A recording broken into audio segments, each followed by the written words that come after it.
E eu comecei a olhar o que se falava sobre o Brasil na internet. E eu comecei a ver que o pessoal falava sobre caipirinha, sobre samba.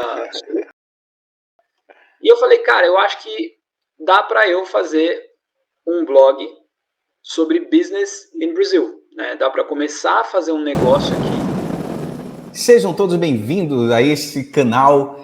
Hoje o nosso convidado vem da Dinamarca. Ele mudou há 11 anos para a Dinamarca e a história dessa mudança é uma história que retrata superação. Inclusive, sabe aquilo quando a pessoa tem que estar na hora certa, no momento certo, com as pessoas certas?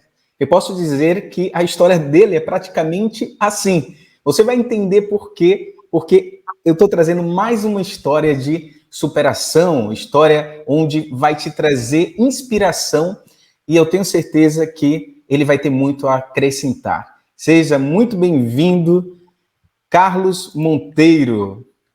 Muito obrigado, Frank. Prazer. Parabéns aí pelo projeto. Obrigado pelo convite. Cara, eu estava dando já uma olhada no seu... um preview, né, na sua história. Que história! E aí eu quero saber um pouquinho primeiro quem é o Carlos, né? Já que você está agora na Dinamarca, mas eu quero saber de onde o Carlos é, como foi que começou esse interesse também para poder mudar de país, sair do Brasil e traçar a história que você está traçando agora na Dinamarca. Ah, tá bom. Eu acho que o interesse de sair do Brasil, ele vem desde pequeno. Eu não sei explicar exatamente o porquê, mas sempre falava para os meus pais, para minha mãe, eu falava muito, mãe, que um dia eu ia morar fora do Brasil. E eu tinha esse desejo, né? Esse desejo de sair, de conhecer, acho que outras culturas, mas eu nunca me imaginava na Dinamarca, eu me imaginava nos Estados Unidos. Acho que a gente no Brasil, a gente acaba comprando muito eu comprava muito mais ali eu sou de 85, cultura norte-americana, né? Então, os filmes, então eu sempre gostei bastante de inglês, de música, de estudar, então eu me via muito nisso. Então, eu acreditava que ia ser através do esporte. Eu joguei futebol acho que dos meus 10 anos até os quase 14. Eu fui goleiro, tive várias experiências, inclusive uma das experiências jogando futebol foi vir para a Dinamarca, né, representando um time brasileiro ali, e na Dinamarca, ou na Escandinávia ali, foi em 1998, tem uma gira aqui na Escandinávia, um campeonato que se chama, alguns campeonatos, um que se chama Dana Cup, que é a Copa da Dinamarca ali, e depois a gente veio jogar a Gothia Cup também, e eu era goleiro. Então ali foi ali que eu conheci a Dinamarca, né? Um pouco dos países nórdicos, mas nada como mais para frente. E depois eu fui tenista, e como tenista eu também achei que em algum momento eu ia começar a me aplicar para as universidades, só que eu tive um problema no meu pulso direito, quando eu tinha 17 anos, eu tive uma contusão, uma doença rara, na verdade, que se chama doença de Kienbock. E ali um osso da minha mão parou de receber sangue e eu tive que parar de jogar tênis ali. Então aquele sonho eu era número 2, inclusive, de São Paulo, da categoria 18A, primeira classe. Aquele sonho de... Você chegou a ser profissional, então? Tava caminhando para começar a jogar os futures e os campeonatos aí com alguma expressão ali para começar a fazer a transição para o Pro, né? Mas aí foi um sonho ali que foi interrompido e naquele momento eu comecei foi o primeiro momento que eu me perdi na minha vida, porque eu acreditava que aquilo ia ser o meu caminho, né? A história, né? O esporte, e ali eu nunca tinha levado o estudo tão a sério. O meu estudo sempre foi muito defasado, né? Até o terceiro ano do ensino médio, do colegial, que a gente falava. Então ali eu tive que começar a correr um pouquinho atrás do atraso. Aí naquele momento que eu estava um pouco mais perdido, eu fui fazer umas aulas particulares com um amigo que tinha sido professor do ângulo, para eu poder começar a entrar no cursinho, né? Que o negócio tinha sido... eu era muito... vivia em campeonato. E depois faço cursinho, passo em economia na PUC, eu queria fazer relações internacionais, sempre gostei muito de história, geografia, acabei entrando em economia, e para não fazer mais um ano de cursinho, fui estudar economia, e eu não me identifiquei tanto na época com economia. Eu tinha conversado com um amigo, ele falou, cara, vai ver administração, que é um curso mais amplo, talvez você se descubra lá, né? E lá naquele curso de administração, eu também, lá na PUC São Paulo, sou filho da PUC, eu acabei me encontrando um pouco mais, acho que não inteiramente, né?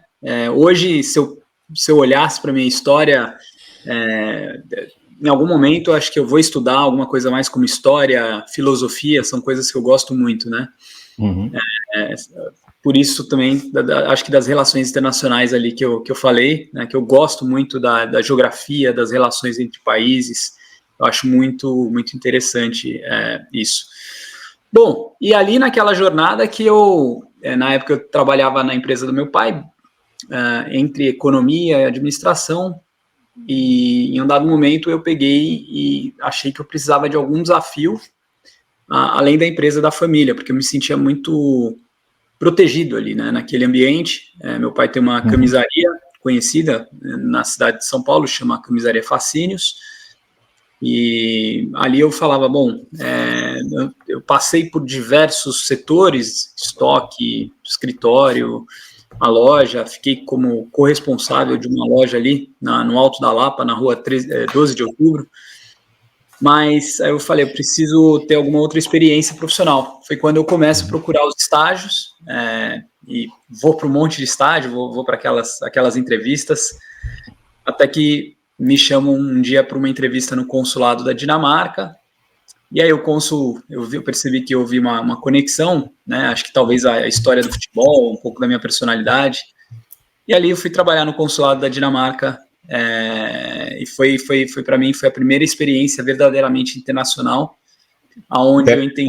Peraí que eu quero entender um pouquinho disso. Como foi essa conexão aí? Você disse que houve essa conexão, né, mesmo com o cônsul, mas como foi que isso aconteceu? Você buscou e você foi convidado, ou por conta do que você fez, por exemplo, no esporte? Ou tem alguma ligação, tudo isso?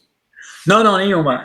Eu estava na faculdade, né, nessa época, e acho que hoje talvez as coisas estejam mudando nesse sentido, mas a PUC era considerada uma universidade de linha, né? Então, naquela época a gente tinha o CIEE, né, para procurar estágio, ali em 2012, 2011, 2010. Então, comecei a utilizar o CIEE ali, procurando estágio, e de repente me convidaram para o consulado da Dinamarca. Então, nunca tinha ouvido falar, eu achei super interessante. Eu falei, caramba, porque a gente ouvia falar muito do consulado norte-americano, né? Mas eu nunca tinha ouvido falar do consulado da Dinamarca. Então, me chamaram para uma entrevista de estágio lá. E foi, bom, toda a entrevista foi em inglês, né? Toda a conversa foi em inglês. E foi a primeira vez que eu me deparei com uma cultura verdadeiramente internacional. Fui convidado a participar, né, dessa entrevista. E nessa entrevista, eu me lembro de ter havido uma conexão muito forte.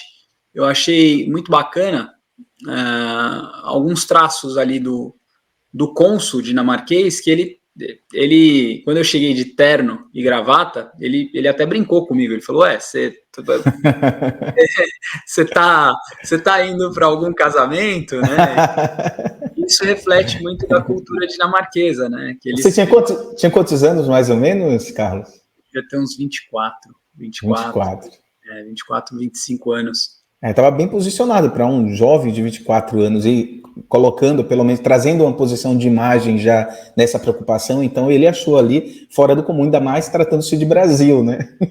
É que assim, no Brasil, eu acho que a gente, nos estágios, era muito comum, né?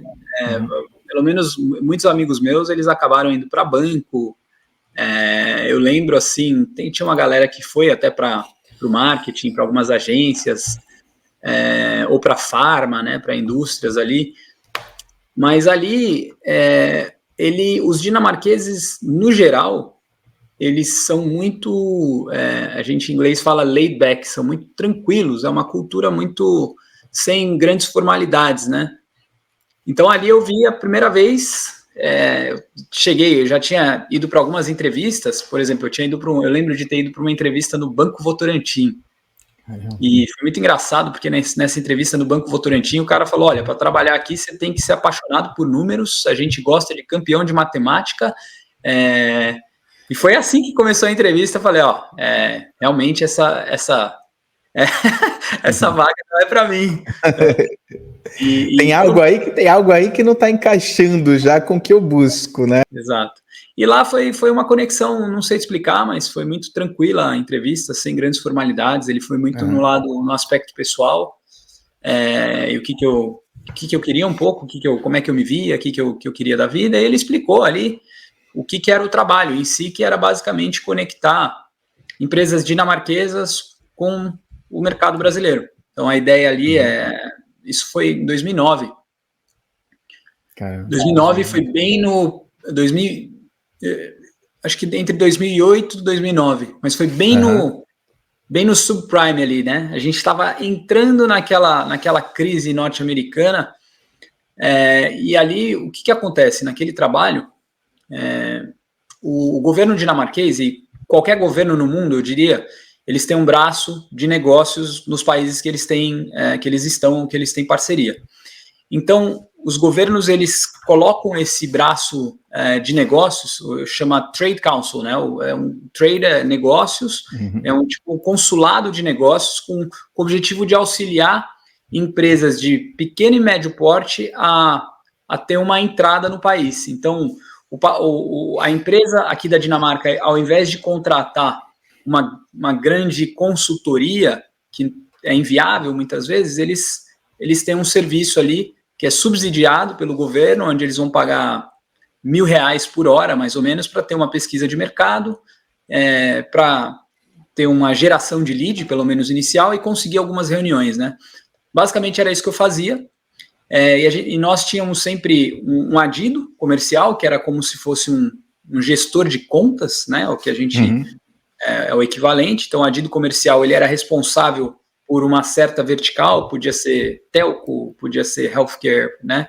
Podia ser farma. E os estagiários era quem fazia o trabalho duro. Então, o estagiário era ali que fazia a lista de empresas, de prospecção, fazia a pesquisa, tinha que ligar, agendar a reunião.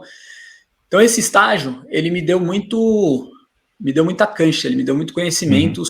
Número um, o que é valor de marca, né? Porque eu entendi naquela época que, aliás, esse entendimento veio depois, quando eu chego na Dinamarca, mas eu entendi ali que não era muito difícil, ao ligar para uma empresa, quando eu ligava para alguém e falava, olha, aqui é o Carlos, eu sou do governo da Dinamarca, a guarda baixava, não precisava me explicar muito, né? Quando você representa um governo, as pessoas têm uma curiosidade, elas têm um respeito. E aí era muito fácil de conseguir reuniões, né? De abrir portas, né?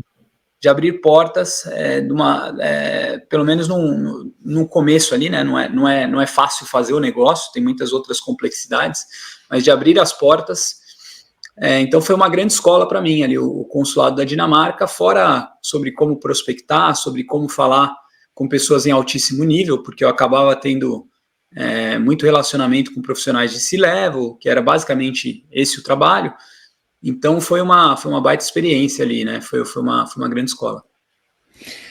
Maravilha. Então, ok. Daí, como foi que as outras portas se abriram, ou possibilidades, no caso? O que foi que ocorreu daí que você percebeu que eu preciso movimentar, preciso mudar, o que é que eu tenho que fazer de agora por diante? Onde foi que você despertou para poder dar essa virada, né? E no caso, para a Dinamarca?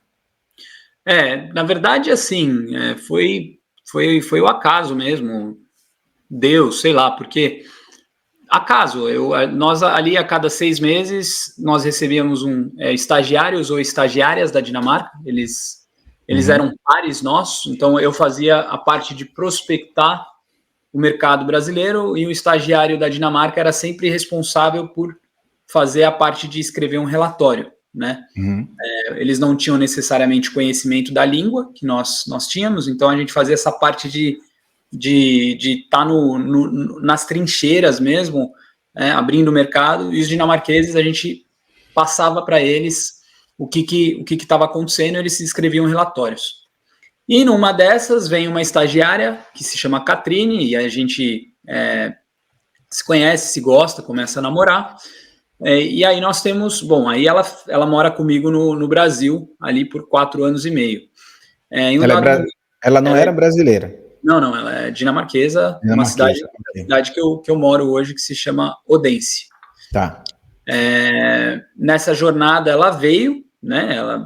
Ela veio como estagiária e acabou ficando, né? Nós namoramos, casamos. Eu tive uma outra breve passagem por uma empresa muito grande, uma multinacional também como estágio, chamada Siemens. Aí em um dado momento eu saio do consulado da Dinamarca, ela segue fazendo o estágio dela, eu vou fazer um outro estágio, eu estou estudando, eu estou fazendo faculdade também nessa época, só que nós casamos, eu queria que ela ficasse no Brasil, ela queria ficar também, então nós casamos, ela fica no Brasil comigo, e aí eu tenho um outro estágio ali na Siemens, por um período. Lá na Siemens, eu até me recordo que eles queriam me contratar, mas eu não me identificava com uma estrutura tão gigantesca daquela. É um monstro, né? São quase 300 mil colaboradores no mundo inteiro. É muita gente e é muito lento, né? Tudo é muito lento, assim. Empresa incrível, te dá vários benefícios. Eles me prometiam que eu ia poder morar na Alemanha, morar no mundo, mas eu não conseguia me encaixar naquilo. Então eu pedi para sair, e no período que eu saí ali eu fiquei trabalhando, voltei a trabalhar um pouquinho com a minha mãe e com meu pai, até eu me formar. E ali nesse período que eu estava trabalhando em alguns projetos, até para o meu pai, a gente fez todo um projeto do e-commerce dele, eu e meu irmão, a gente montou todo um projeto, colocou esse projeto no ar. Eu fiquei pensando, cara, eu vou para a Dinamarca, eu tô ferrado, porque todos os brasileiros que estavam que nós recebíamos no consulado da Dinamarca, que eles vinham casados com uma dinamarquesa lá, resolver alguma questão consular de visto, de passaporte, eles falavam que era muito desafiador encontrar trabalho na Dinamarca. E aí eu tive uma ideia, né, logo depois da minha saída da Siemens, ali eu comecei a fazer algumas pesquisas, e eu comecei a olhar o que se falava sobre o Brasil na internet. E eu comecei a ver que o pessoal falava sobre caipirinha, sobre samba, sobre bunda. E eu falei, cara, eu acho que dá para eu fazer um blog sobre business in Brazil, né? Dá para começar a fazer um negócio aqui sobre negócios no Brasil. E eu comecei a fazer umas pesquisas, eu descobri um blog que era da Inglaterra naquela época, tipo um blog sobre carreira. E eles entrevistavam pessoas, podia ser um contador, um gerente de contas de uma agência de publicidade. De negócio. Colocava a câmera lá na cara da pessoa e ele falava como é que era o dia a dia dele. Falei, que incrível isso. Porque talvez se eu fizer isso, alguma coisa assim, sobre setores de negócio no Brasil, poxa, acho que pode ser uma oportunidade para eu me posicionar e arrumar um emprego. E nós éramos sócios de um clube lá em São Paulo, tem um clube que se chama SPAC, SPAC, né, que é o São Paulo Athletic Club, que foi fundado pelos ingleses. E eu comecei a ter muito relacionamento lá no clube por causa do esporte, do squash, né? Eu joguei squash um tempão depois do tênis, comecei a me relacionar com os amigos lá e pedi para eles. Eu falei, pessoal, em junho eu estou indo para a Dinamarca, então eu tenho essa ideia e eu vou começar a entrevistar vocês. Quem puder fazer entrevista em inglês, vamos embora, né? e vocês vão falar sobre o setor de negócios aí do Brasil. E aí eu entrevistei um amigo que trabalhava numa seguradora, eu entrevistei o dono de um supermercado lá em São Paulo, que é um supermercado, tipo uma boutique que se chama Santa Luzia. Eu entrevistei um dos cofundadores ali, do Mercado Pago, que é parte do Mercado Livre. E eu fui fazendo isso, né, antes de chegar na Dinamarca. Ou seja, eu fui criando uma biblioteca de conteúdo, contratei um designer para trabalhar no blog. E aí chega a época de eu ter uma conversa com a Catrine, nossa primeira filha, a Inês hoje está com 11 anos, ela nasce.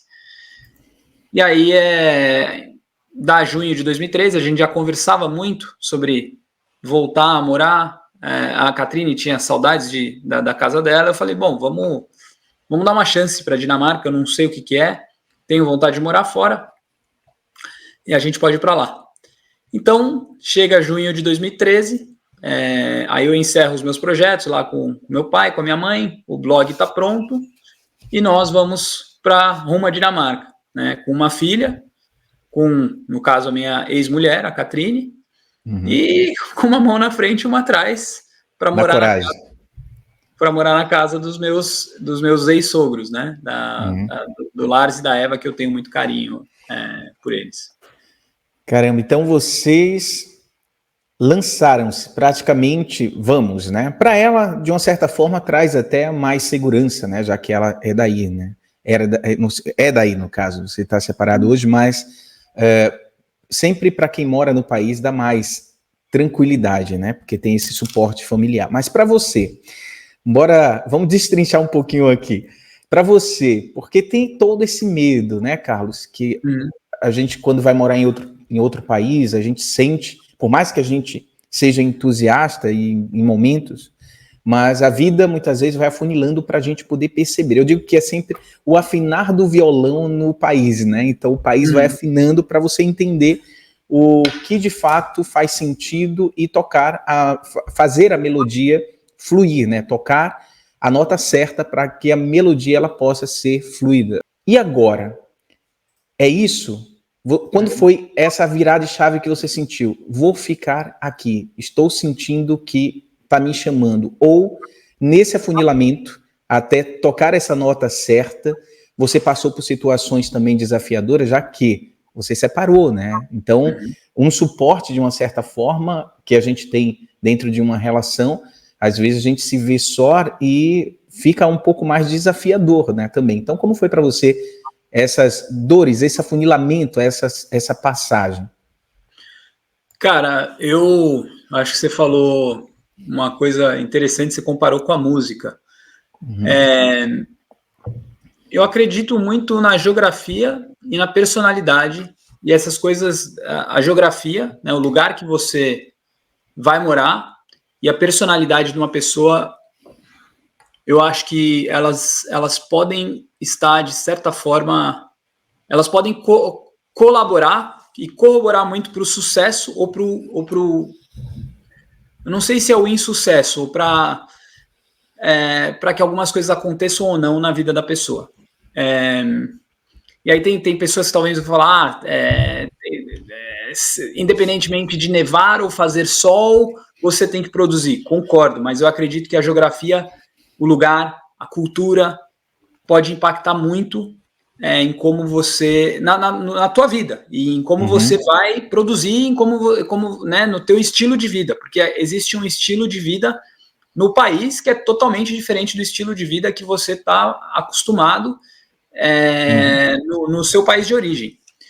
Eu estou te contando isso porque eu só estou aqui nesse país por conta das minhas filhas. Assim, eu não faço muitas reservas para falar sobre isso. Eu acho que assim é um país incrível.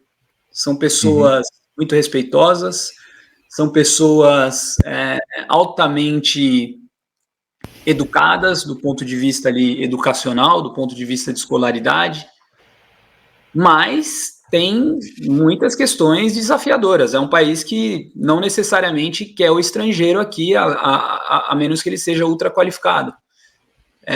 E aí, bom ou mal, a gente pode falar, bom, eles estão certos ou eles não estão certos. A questão eu estou olhando isso sobre o meu ponto de vista e sobre tudo que aconteceu na minha vida. Né? Quando eu cheguei na Dinamarca, muitas pessoas falavam, você vai ter que fazer uma educação dinamarquesa, você talvez vai ter que ir para a faculdade de novo. Eu falava, cara, não me entenda como arrogante, mas eu passei quase 8 anos no banco da faculdade. Eu me nego a ir para a universidade de novo. Eu me nego a ir para a universidade. Eu preciso ganhar dinheiro, né? Porque eu preciso ganhar dinheiro. Eu não estou aqui em berço de ouro.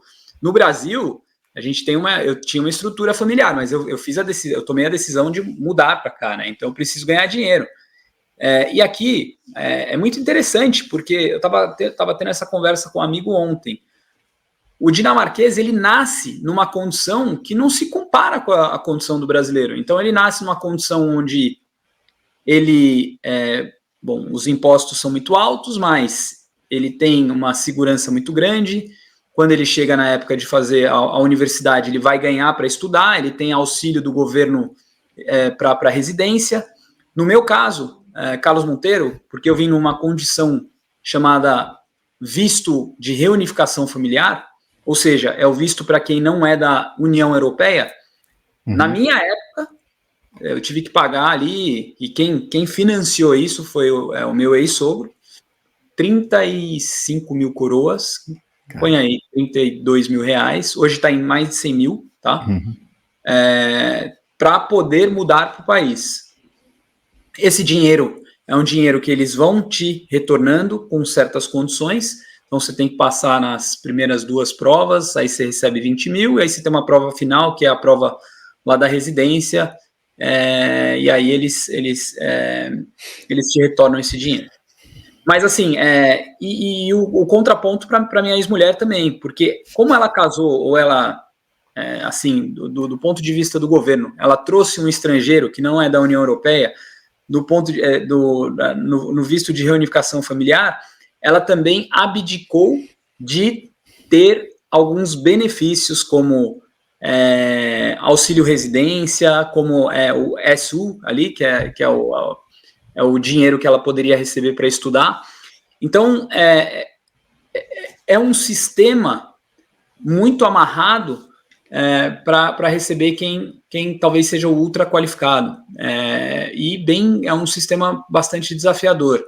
Né? Então, eu estou contando tudo isso para te dizer assim que, eventualmente, até para quem tiver interesse de mudar para a Dinamarca, que de fato, observe, né, estude, um café aqui vai custar os seus 4,36 euros, comparado com Portugal, que eu tive aí no ano passado, que custa no muito caro 2 euros, né? Quando você vai e tá muito caro, né? Ainda 2 euros ainda.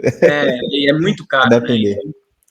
Então, em torno de 70 cêntimos ainda encontra esse café aqui, assim. Exatamente, café é muito bom, né? Então assim, eu nunca me afinei com o país aqui, mas eu tenho muito respeito pelos valores que eles têm. Acho que é um país protestante, né? É um país muito rico do ponto de vista cultural, é muito respeitoso, mas não é o lugar assim que eu falo uau, né? E aí acho que tem a ver com a geografia e com né? Eu tento dar o meu melhor e extrair o melhor daqui, mas não é o lugar que eu me vejo em um dado momento que minhas filhas falarem, beleza, agora a gente vai viver a vida e é isso. Seguir, espero não ter te decepcionado com a minha resposta, mas a resposta não. Bem honesta. Maravilhoso, assim, eu quero saber de você, né, dentro da tua experiência. Então, a tua experiência é essa, para outras pessoas pode ser, né, uma experiência incrível, tal.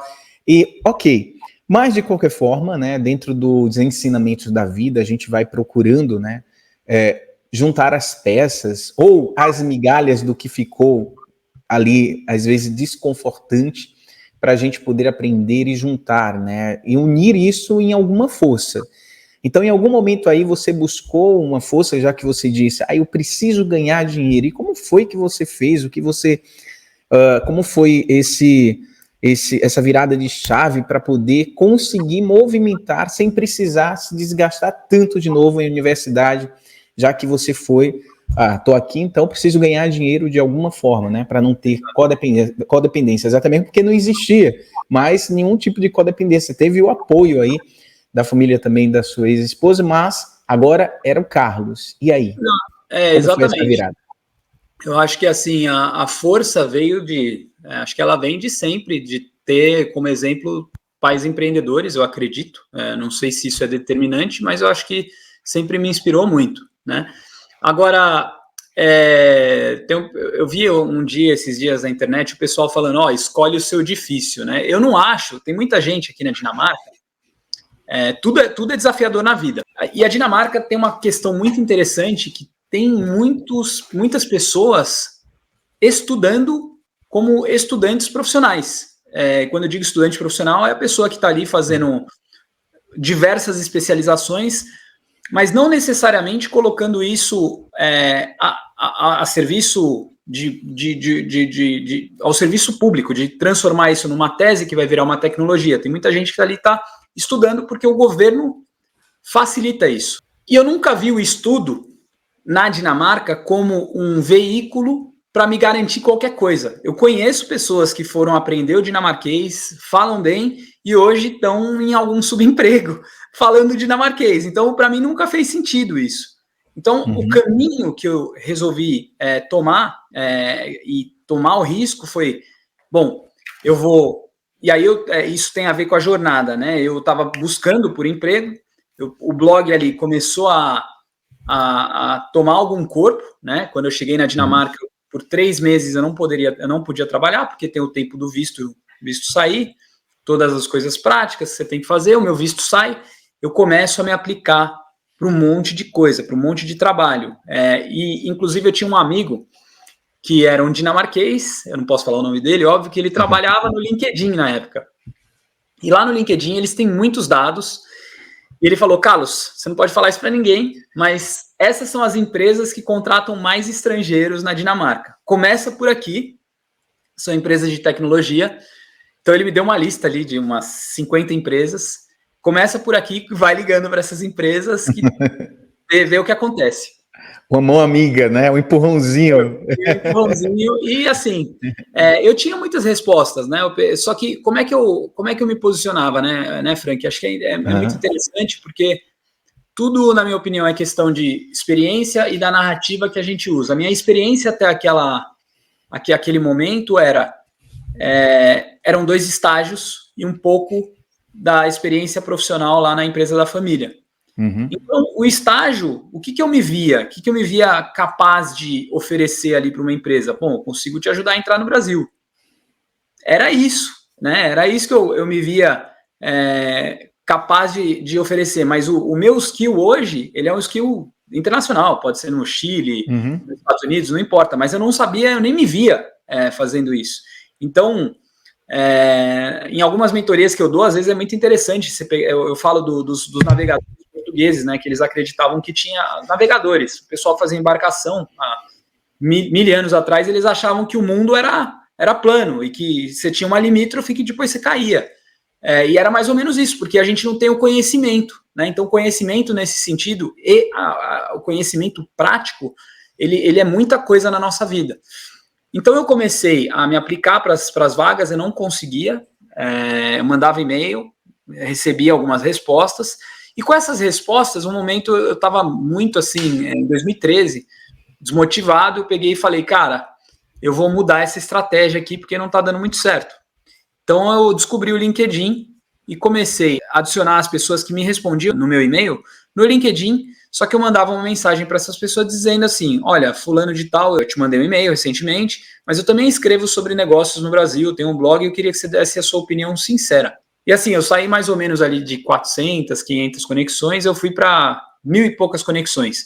Tinha uma galera que me mandava e-mail e tinha a minha parte também de estar buscando ali profissionais. Eu não focava em um nicho específico. Para mim, se a pessoa era CEO vice-presidente, eu falava, bom, esse cara aqui talvez ele possa me contratar, né? Você estava ofertando o quê? Quando eu estava no LinkedIn, eu só falava que quando eu mandava e-mail para as pessoas das empresas, eu encontrava no site quem que era o tomador de decisão, mandava um e-mail dizendo que eu era o Carlos, que tinha chegado na Dinamarca e estava procurando trabalho, que eu conseguia ajudar essas empresas a entrar no Brasil. E muita gente falava assim, cara, muito interessante sua história, mas a gente não tem foco no Brasil. A gente tem foco na Holanda, a gente tem foco... Né? Eu recebi diversas dessas respostas. Só que eu falava, pô, eu não tenho essa experiência, né? Eu não acreditava que eu ia conseguir ajudar as empresas nesses outros mercados. Então eu fiquei meio que dando um murro em ponta de faca.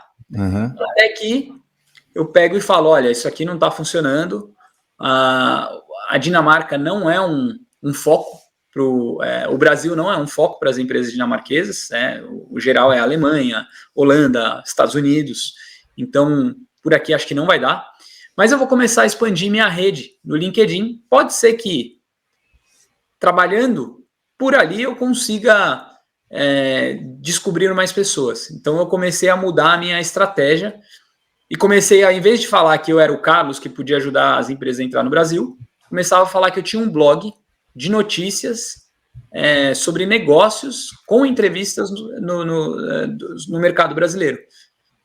E aí eu fui expandindo a minha rede e com o tempo, ali mais ou menos 3, 4 meses, eu tinha uma rede já considerável, né? Eu quadrupliquei a minha rede praticamente, o tamanho dela, e uma rede ali com muitos tomadores de decisão, vamos colocar assim. Em um dado momento, eu recebo uma mensagem ali mais ou menos em outubro de 2013, de um tomador de decisão de uma empresa dinamarquesa que falou o seguinte, ele falou, Carlos, tem um cara que é um fundador de uma grande empresa aqui nos nórdicos, e ele é conselheiro e investidor na nossa empresa, ele te indicou porque ele está acompanhando o seu conteúdo. E a gente está querendo entrar no Brasil, então eu queria bater um papo com você. E basicamente foi isso. Então, aí eu fui fazer uma reunião com eles, aí eles gostaram, me chamaram para uma outra reunião já para fechar o negócio. Em janeiro de 2014, eu abro a minha empresa ali. Eu estava procurando emprego, eu abri uma consultoria para ajudar essa empresa a entrar no mercado brasileiro. E ali começa a minha jornada empreendedora. Bom, chegamos então no empreendedor Carlos Monteiro. Você é formado em administração. Essa formação te ajudou a trazer todas as habilidades que você traz hoje, Carlos? A formação acho que foi importante para ter um network, para estruturar pensamento, mas não, eu não vejo ela como tendo sido crítica ali. A gente nem tinha aula de mídia social na época, por exemplo.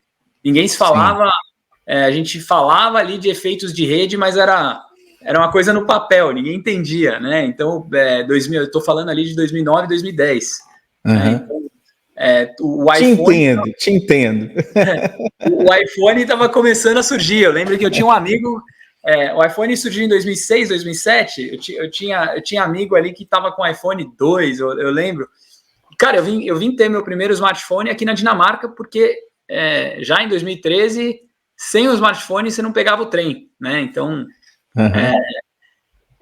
voltando ao ponto ali da formação, não, acho que assim, foi legal, estrutura pensamento, né?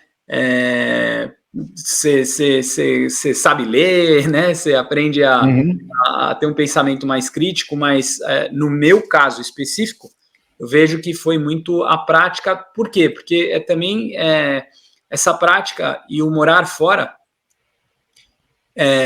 me deu hoje muito mais entendimento sobre quem que eu sou, quais são as minhas forças, o que eu posso oferecer, né? E a confiança, assim, de falar com pessoas. Quando eu tenho que oferecer o que eu ofereço com bastante confiança, né? Porque acho que é uma jornada, é uma jornada de, como a gente falou, né? Uma jornada do herói ali, de descobertas, de de um entendimento próprio, né? Do para que eu tô aqui, qual que é o meu skill, né? Como é que eu contribuo melhor com o mundo, com os meus talentos. Então, formação foi bacana, mas eu acho que eu vejo que a experiência no exterior, ela foi e tem sido, claro, assim, única, né? Você criou a sua oportunidade, então. Então, podemos dizer que você criou a sua oportunidade, porque não foi só ir atrás, né? Você, então, começou a construir algo e dentro desse algo você fez com que a sua rede, ela ampliasse. Ou seja, você usou estratégia, né? E essa estratégia, ela apresenta ser muito orgânica, né? Dentro de algo que você traz aí, que pulsa. Talvez essa vontade de conectar, né, conectar o mundo.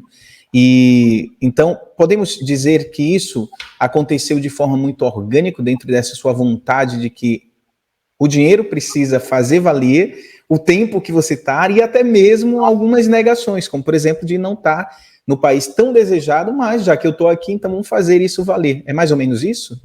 É bem isso, foi bem orgânico, foi tudo super orgânico e, assim, descobertas, né? Então, a história, quando a gente conta, ela é sempre um recorte, né? Porque o dia a dia, tem o dia que você acorda, que você tá bem, o dia que você não tá bem.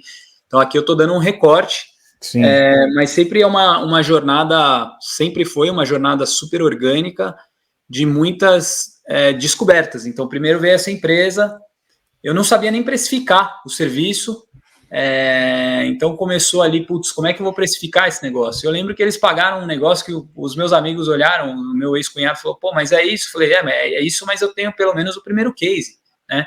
Que era 5 mil pessoas por mês, mil dólares, assim, para um serviço que, na verdade, eu estava ali fazendo uma pesquisa de mercado, fazendo a prospecção, depois eu vim para o Brasil com eles, depois a gente fez toda a abertura do mercado, eu acabei ficando com essa conta ali mais ou menos 6 meses, só que em paralelo eu consegui ir criando outras coisas, né? E criando outras histórias.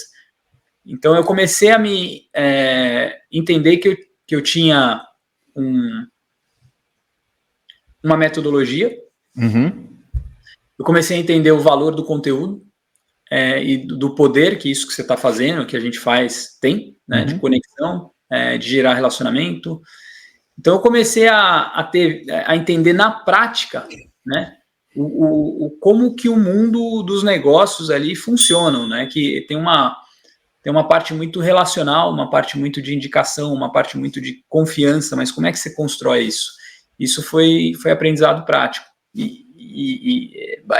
Você pode perguntar daqui a pouco, mas acho que você está falando e eu estou aqui, né, visualizando, inclusive você na sua ação. E eu tenho algumas questões que eu acho que dá para a gente aprender bastante e puxar um pouquinho de você também. Bom, ok, você criou essas relações, você viu que é importante conectar, firmar a sua rede, né, porque facilita para você poder chegar. Eu sou muito dessa teoria, não, de ação mesmo, né, de conectar a rede, mas também com aqueles que estão na mesma sintonia, na mesma conexão, já que abrimos falando sobre conexão, as pessoas que estão na mesma conexão, e até empresas, né? Você fez isso muito bem, através do seu network, construído organicamente, podemos falar assim, e que hoje você está trazendo também resultados. Ok, como foi agora essa parte da expansão? Você hoje já se vê num campo de negócio. Como é que você denomina hoje a sua profissão? Como é que você apresenta para as empresas, já que você teve essa jornada e você praticamente criou uma situação para poder oferecer também, e acreditando, precisou criar, acreditar, ver, construir e falar, pronto, é isso. Você falou de valor e tem valores, né? Então você viu ali que tinha alguma coisa estranha, que precisava mexer, e aí você construiu valor. E aí me fala um pouquinho disso, que eu achei genial. Cara, eu acho que dentro dessa jornada, eu não vou me estender muito, mas eu fui percebendo que produzir conteúdo me gerava relacionamento. Gerar relacionamento me facilitava muito a entrada em mercados, me posicionava de um jeito que outros profissionais E aí tem toda a história de seu Carlos, que morava na Dinamarca, que mora na Dinamarca. Tem todo um embalamento ali para os meus clientes, que isso gerava uma curiosidade, posicionava os clientes também com um valor já agregado alto, porque eles são dos nórdicos e o brasileiro acha super interessante, é muito comum o brasileiro achar legal o que vem de fora, né? Então a gente, nesse processo, eu comecei a descobrir que tinha um valor muito grande essa parte de conexão e conteúdo, né? Eu falo, cara, eu tenho uma metodologia, uma empresa de mídia aqui que gera uma aceleração muito grande para esses caras. Tem valor, mas assim, essa descoberta dessa escada de valor, ela não foi óbvia. Porque para mim é óbvio falar com alguém em outro país. Só Sim. que o cliente, ele quer esse sonho, né? Ele fala, eu quero chegar em outro país. Agora, qual que é a sua história?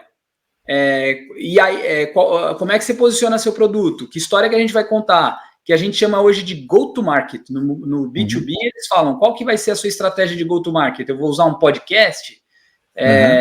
Eu vou lá para uma feira de negócios? Eu vou fazer os round tables? Então, isso foi, para mim, não foi óbvio também, porque eu comecei a ver que diferentes táticas que eu usava, elas faziam parte de uma composição maior, né? E isso foi me ensinando sobre a minha escada de valor. Como é que eu tenho hoje, como é que eu me denomino? Cara, eu sou estrategista em comunicação e go-to-market, né? Então eu consigo te ajudar a entrar em novos mercados. Eu também sou um especialista em construir comunidades no mercado para empresas, né? Ou seja, no B2B, aí muito voltado para o mercado do Global Commerce. E o Global Commerce é de propósito que eu falo isso, eu te expliquei ontem o porquê. Na minha jornada, eu tive ali, a vida acabou me levando a trabalhar para empresas de tecnologia para e-commerce, né? Então, o mundo, a vida, as coisas foram me levando para isso, né? E aí eu comecei a criar uma rede, um ecossistema muito, muito, muito forte de profissionais nesse mercado, né? Porque é um mercado, é um ecossistema, não é um nicho apenas. E hoje eu me considero um especialista em go-to-market, ou seja, alguém que consegue traçar uma estratégia ali para você entrar num novo mercado e executar isso para você. Esse é um aspecto, mas hoje eu tenho a minha comunidade também, que hoje está com 230 pessoas, bateu 230 profissionais.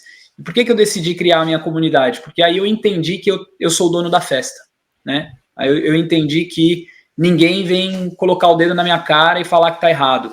A partir do momento que eu tenho a minha comunidade, a festa é minha e eu dito as regras, e se você não está feliz, você também está bem-vindo a não estar aqui, entende? Então, sim. É por aí. Que maravilha, cara. Dá para ver que você é muito à frente, né? E por ser à frente, é exatamente por isso que você está conquistando esses espaços, né?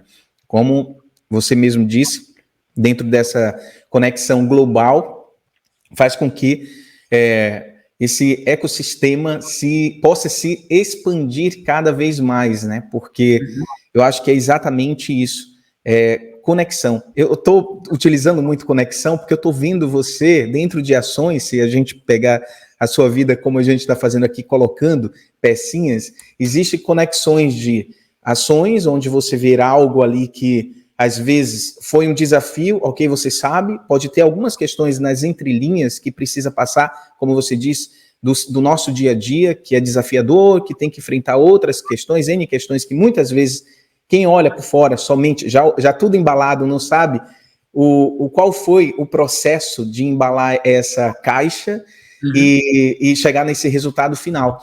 Então, vendo essa construção sua, isso é animador, né? Inclusive para quem trabalha com criatividade, porque para mim você é um cara que ativa a criatividade de uma forma formidável.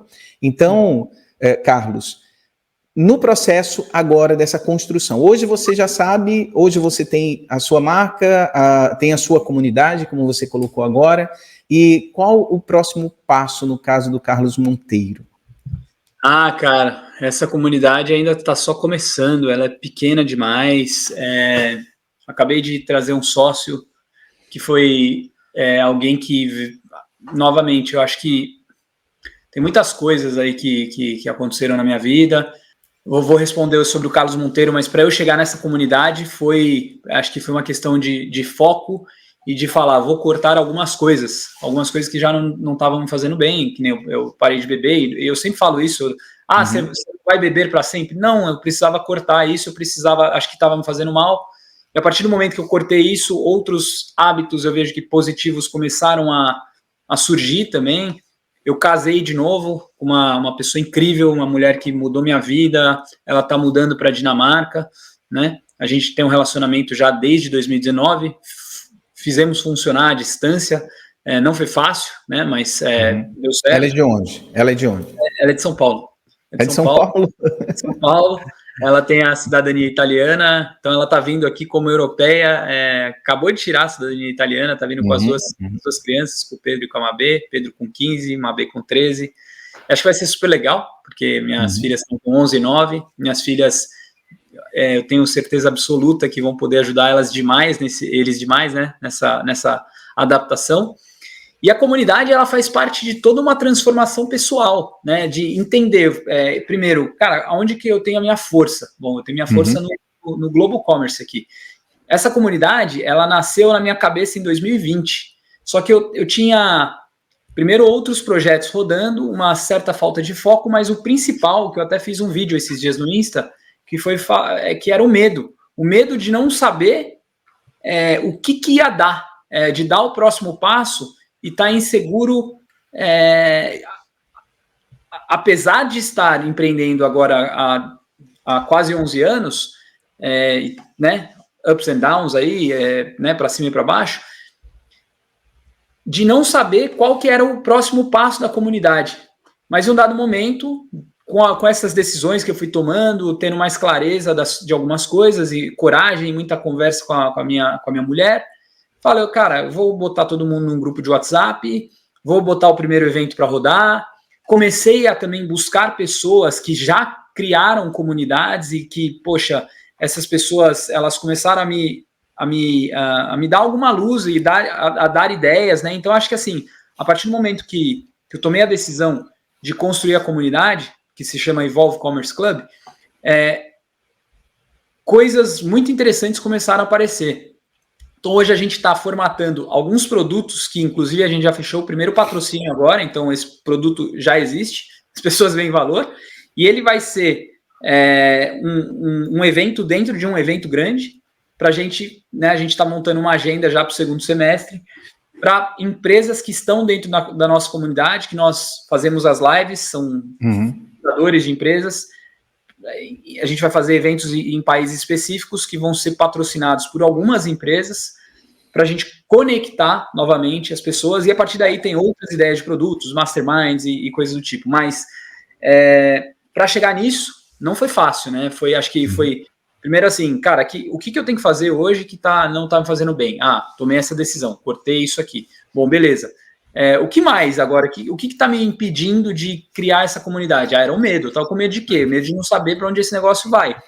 E aí é interessante, porque conforme você dá um passo, aí você fala, putz, acho que beleza. Aí, conforme você começa a ter ação, as coisas começam a acontecer, né?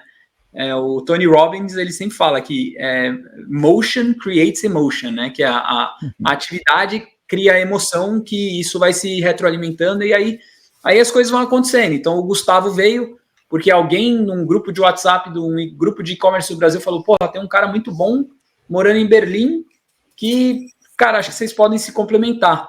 E aí ele entrou como voluntário e começou a entregar.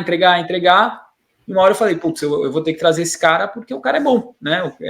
Eu não tenho dinheiro hoje para pagar ele, então vou trazer ele como sócio, e aí você soma forças e as coisas começam a meio que funcionar, né? Então é um pouco disso, assim.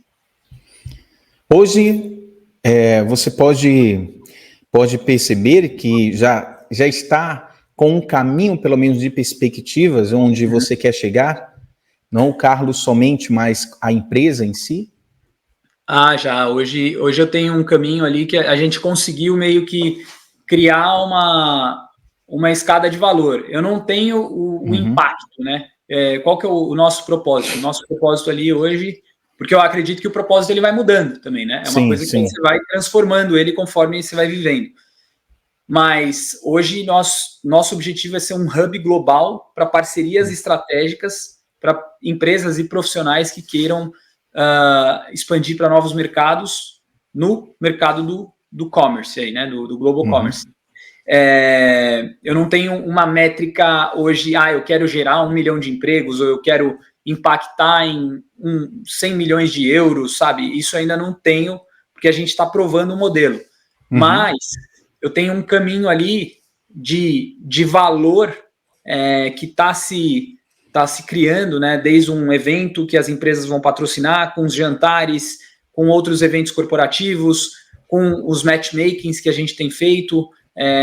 Por exemplo, toda quinta-feira hoje nós fazemos evento onde eu trago um expert. Na quinta-feira foi o Diego Borgo, é um expert em Web3, LinkedIn Top Voice. Isso online ou presencial? Isso online. Isso é online, só que ele é aberto para... É sempre de expert para experts. Então eu faço com um expert da minha comunidade para outros experts da minha comunidade.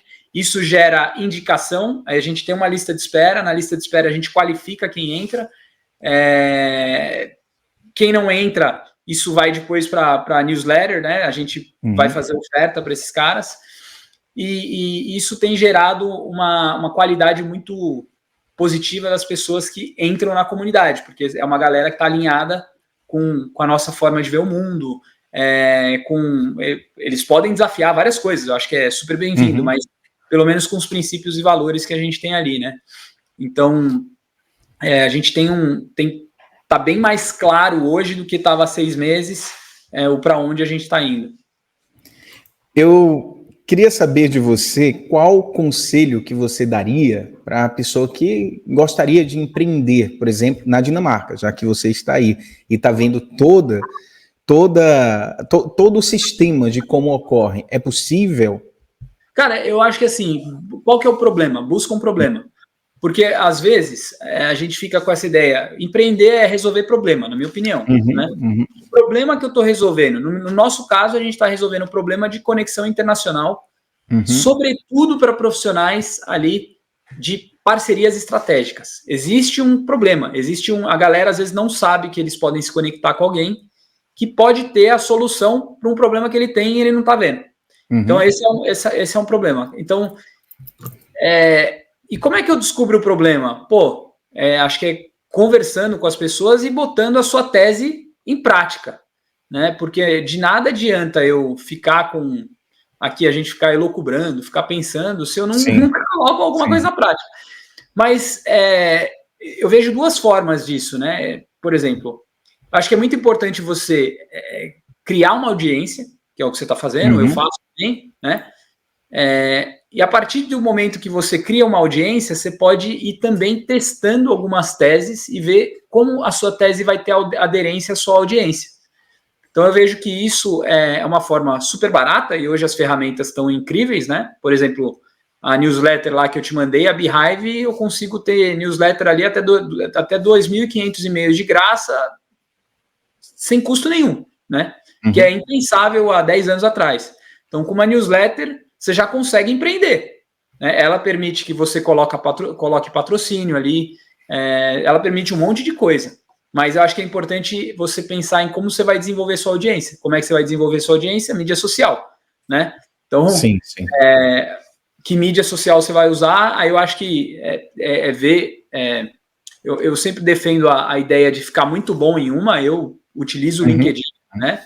Meu foco é no LinkedIn. Eu estava aí voltando para alguns aprendizados, até dezembro ali, cara, eu estava com umas ideias, eu vendo mentoria hoje, mas não é meu foco, eu vendo mentoria de marca pessoal, de como é que você se posiciona no LinkedIn, cria sua escada de valor e tal, mas meu foco é na comunidade, eu estava trabalhando muito o Insta, e estava vindo muito link e tal, mas, cara, é foco, então, eu estava ali no Insta falando uma coisa de mentoria, e no LinkedIn tentando falar da comunidade, mas às vezes falando das minhas mentorias. O negócio fica confuso, porque quem fala tudo não fala sobre nada. Então, a minha opinião foca em uma mídia, fica muito bom ali, e depois você começa a ir para outros lugares. E cria uma audiência, vai testando na mídia social, seja de forma escrita, seja em vídeo, seja com fotos, sei lá, com que você é bom, as suas teses, e aí vai criando uma audiência, direciona isso, seja para um grupo de WhatsApp ou para uma newsletter,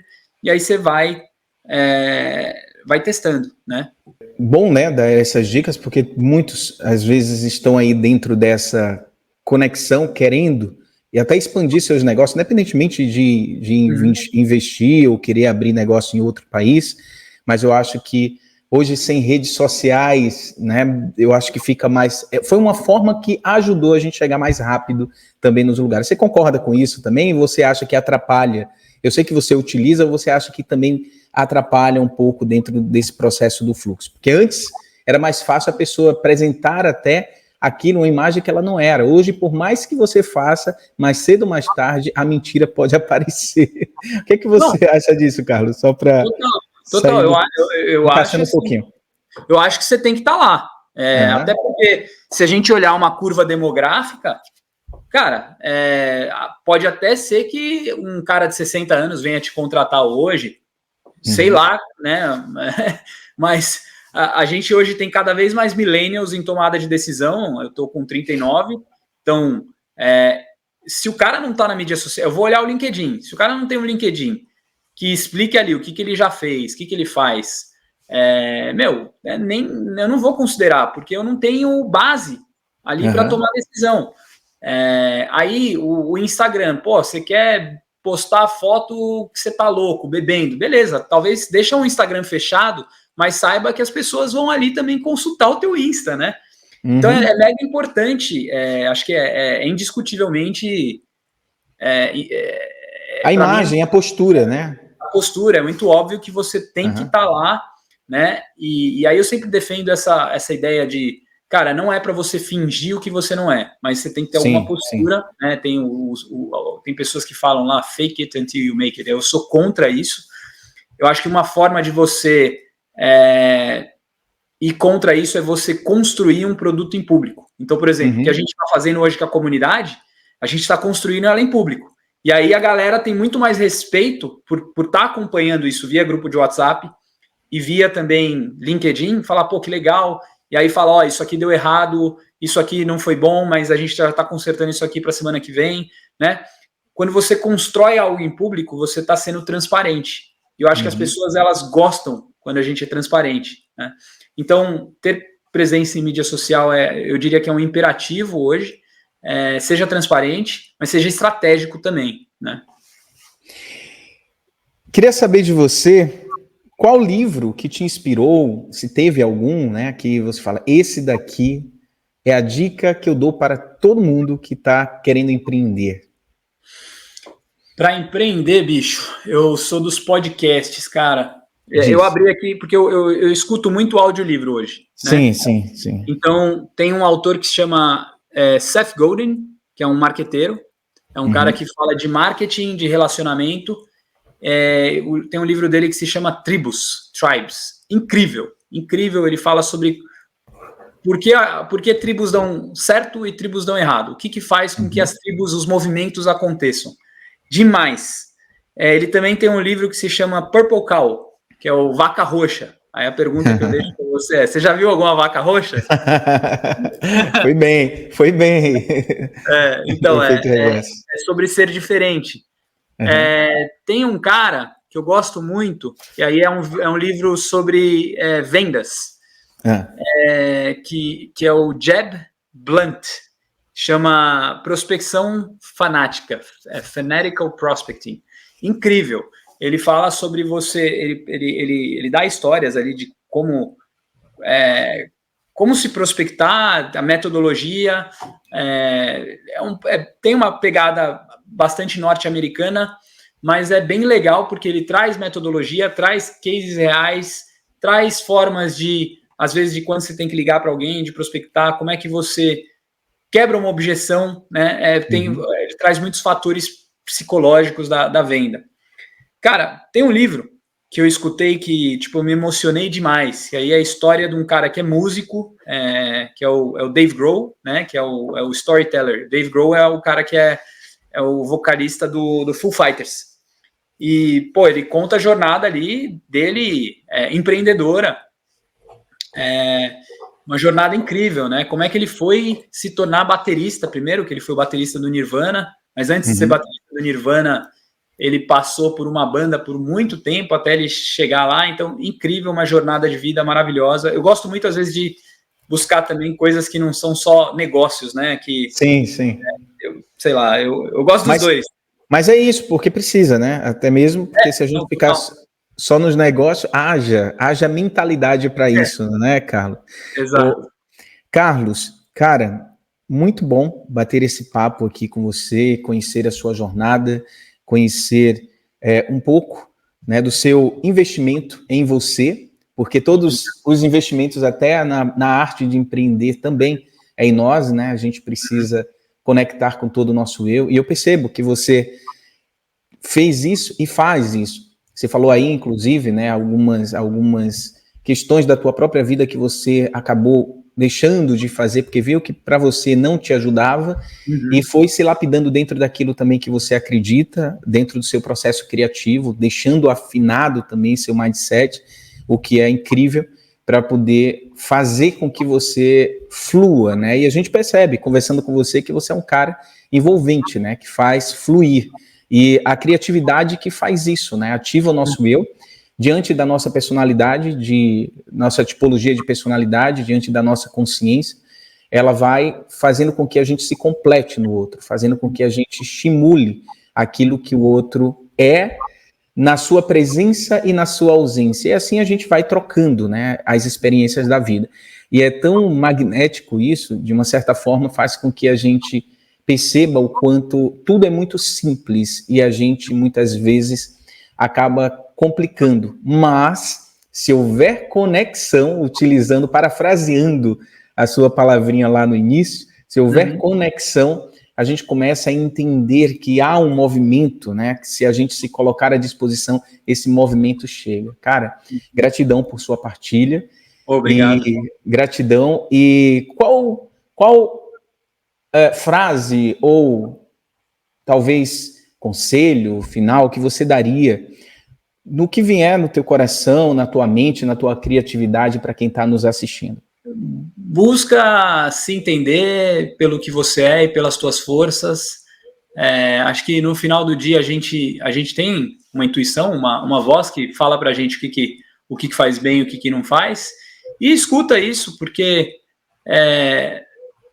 eu gosto muito do Clóvis de Barros, né? Ele fala ali que, cara, você vai ter que se aguentar até o final da sua vida, entendeu? Então, que você tenha uma boa relação consigo, né? Então, acho que é isso. Busque se entender, busque se melhorar. É um processo, né? Que a gente está aqui numa jornada. Então, sim. Isso é o que eu diria, assim. Buscar se conhecer, que é o que acho que nos mantém sãos, né, e melhores aí para poder conviver aí no mundo do jeito que ele é. E quem quiser conhecer um pouco mais do Carlos Monteiro, qual sua rede social, Carlos, para a gente disponibilizar aqui na descrição? Perfeito. Bom, eu estou em duas, lá no Instagram, _Carlos Monteiro. Vocês vão ver eu compartilhando algumas ideias sobre comunidade, sobre social selling, né, sobre posicionamento, como se posicionar em mídia social, sobre ecossistemas, eu gosto de falar muito sobre isso. Não é a minha rede preferida, a minha rede preferida é o LinkedIn, então vocês podem me encontrar, sou bastante ativo lá no LinkedIn. Eu vou deixar aqui abaixo na descrição as redes sociais, o LinkedIn também, o Instagram do Carlos, para que você possa acompanhá-los. Carlos, gratidão, cara, valeu. Obrigado. Pelo papo, adorei, e breve vamos marcar mais outro encontro desse. Vamos nessa, conta comigo também. Então você viu aí o Carlos Monteiro, uma história, uma jornada muito incrível, e são histórias como essas que nos inspiram, né? Espero que tenha te inspirado também, assim como eu busquei me inspirar, né? Escutando o Carlos aqui. Bom, Para você conhecer mais o nosso trabalho também, eu vou deixar na descrição o nosso site, mas só entrar lá, frankmenezes.com, frankmenezes.com.br, nossas redes sociais, @frankmenezesoficial, segue a gente também nas redes, que você vai ficar por dentro também do que acontece no nosso dia a dia. E olha, no nosso site tem matérias, notícias, tá sendo recheado de informações para cada vez mais a gente estar conectado com você. Muita luz para todos e até o próximo vídeo. Tchau, tchau.